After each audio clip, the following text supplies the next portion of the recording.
주 안에서 사랑하는 여러분, 연일 살인적인 무더위가 이어지고 있습니다. 기상관측일에 올해 여름 온도가 역대 최고라는 기록이 쏟아지고 있습니다. 스마트폰에선 폭염 경보가 수시로 울립니다.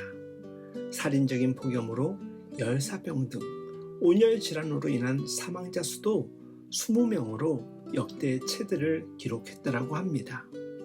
기록적인 폭염 때문일까요? 불쾌지수와 분노지수도 덩달아 오르는 것 같습니다. 일면식도 없는 행인들에게 흉기를 휘둘러 사상자를 낸 묻지마 흉기난동 사건이 잇따르고 있습니다. 지난달 21일 신림역 묻지마 살인사건에 이어 지난 3일 분당 서현역 부근에서 인도로 차량을 돌진해 행인을 들이받고 불특정 다수를 상대로 흉기를 휘두른 사건이 발생하여 1명의 사망자와 13명의 부상자를 냈습니다. 퇴근길 지하철 안에서 쇼핑몰에서 평온한 일상이 무참히 짓밟혔습니다. 총기 소지가 합법화된 미국에서만 테러가 일어나는 게 아니었습니다.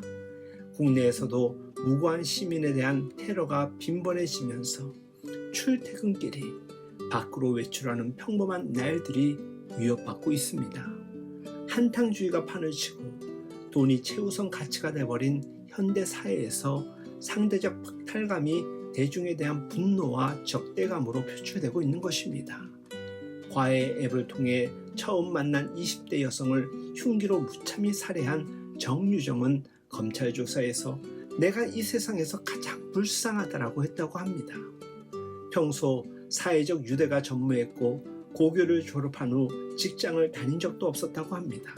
지난달 신림역 인근에서 무차별적으로 흉기를 휘둘러 20대 남성 1명을 숨지게 하고 3명을 다치게 한 혐의로 구속된 조선 씨는 내가 불행하게 살기 때문에 남들도 불행하게 만들고 싶었고 비슷한 또래 남성들에게 열등감을 느껴 그랬다라고 진술했다라고 합니다.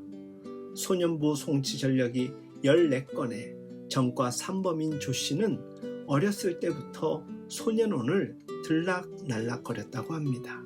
서현역 사건의 범인 최원종 씨는 평범한 중산층 가정에서 자랐다고 합니다.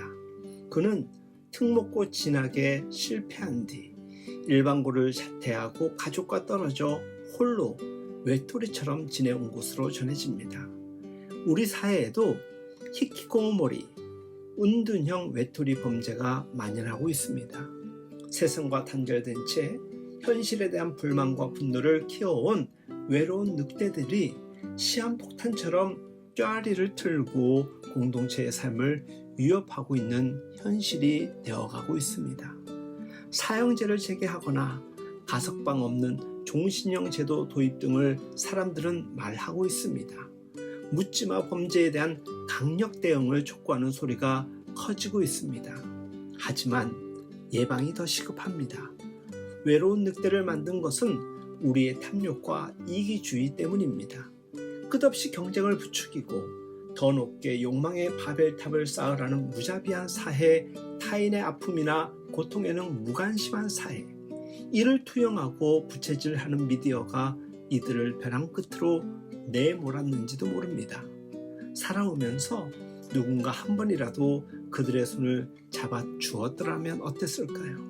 전 세계 25개국에 번역 출간되어 100만 부 이상이 팔린 죽고 싶지만 떡볶이는 먹고 싶어 라는 책은 10년 넘게 기분 부전 장애와 불안 장애를 앓은 작가가 정신과 의사와 상담한 기록을 담았습니다.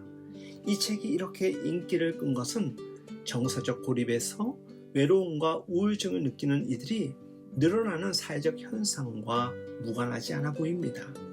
작가는 문제는 낮은 자존감이라며 행복과 불행의 공존처럼 삶의 곡선은 유동적이다. 나는 사랑하고 사랑받고 싶다. 커다란 어둠 속을 걷고 또 걷다가 우연히 발견한 한 조각의 햇살에 오래 머물 수 있는 사람이 되기를 바란다 라고 전합니다. 세상을 살면서 정도의 차이는 있지만 누구나 우울감을 겪습니다. 삶의 매 순간이 희열이고 행복이 아니라 절망에 빠지기도 하지요. 그러나 암흑과 절망의 긴 터널 끝에는 반드시 한 줄기 빛이 있다는 믿음, 그리고 타인과 끊임없는 비교가 아니라 살아 숨쉬는 것, 내리쬐는 한 줄기 햇살에 감사할 수 있다면 고통도 견디기가 한결 수월해질 것입니다. 여러분, 교회가 이 땅의 소망입니다.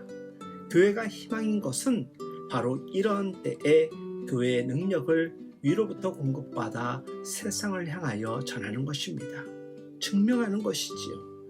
교회에 걸려있는 현수막들이 공허하게 느껴지는 요즘입니다. 삶의 막다른 골목에서 극단적 선택을 하려다가도 십자가 불빛을 보고 찾아 들어가 마음을 돌려먹거나 교도소에서 예수를 영접하고 새 삶을 살아가는 재수자들의 간증이 많지 않습니까? 교회는 어떤 경우에도 모든 사람들에게 모든 상황에 희망이 되어야 합니다. 약자를 돌보고 흑암 속에 있는 이들에게 생명의 손길을 내밀고 영적 안식처를 제공할 수 있어야 합니다. 성경 마태복음 11장 28절, 수고하고 무거운 짐진 자들아 다 내게로 오라, 내가 너희를 쉬게 하리라. 요즘같이 힘든 세상에서 그 힘듦을 견디기 힘들어하는 모든 이들을 사랑하는 주님의 품된 교회로, 그리고 우리들 곁으로 인도하고 안내하여서 그들에게 참된 소망과 참된 평안을 제공하는 우리 모든 그리스도인들이 될 수 있길 예수님의 이름으로 축복하며 응원합니다.